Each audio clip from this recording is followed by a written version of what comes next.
Hello. નમસ્તે, મારું નામ મયંક સિંધપરા છે.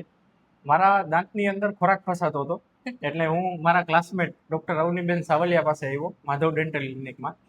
એમને વાત કરી કે મારે ઘણા સમયથી આ બે પેઢાની બે જે દાઢ છે એની વચ્ચે ખોરાક ફસાય છે. મને જોઈ દો કે એની અંદર કંઈ સડો છે કે કેમ. એટલે બેને એક્સરે કરીને જોયું તો એની અંદર સડો ને એવું બધું હતું.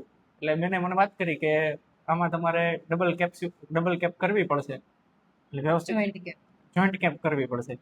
એટલે સરસ રીતે એમને સાફ સફાઈ ને બધું કરી અને જોઈન્ટ કેપ મને લગાવી દીધી છે. હાલમાં મારા બધા દાંતને સાફ સફાઈ કરી, માથે વાર્નિશ કરી અને પરફેક્ટ કરી દીધું છે. એન્વાયરમેન્ટ ખૂબ સારું છે અને બેનનો નેચર ખૂબ સારો છે. અને તમે ખરેખર અહીંયા આવશો તો તમને મજા આવશે કે નહીં, હું ડૉક્ટર પાસે નહીં પણ એક મિત્ર પાસે આવ્યો છું, એટલું તમને ફ્રેન્ડલી લાગશે. અને ખરેખર માધવ ક્લિનિકની મુલાકાત અવશ્ય લેજો. કોઈને દાંતમાં તકલીફ હોય, કોઈને દાંત સાફ કરાવવો હોય કે બીજી કોઈ પણ મોઢાને લગતી કન્સલ્ટ કરવી હોય કે જે દાંતને લગતું હોય, તો અવશ્ય માધવ ક્લિનિકની મુલાકાત લેજો અને ખાસ અવનીબેનની મુલાકાત લેજો, તમને મજા આવશે.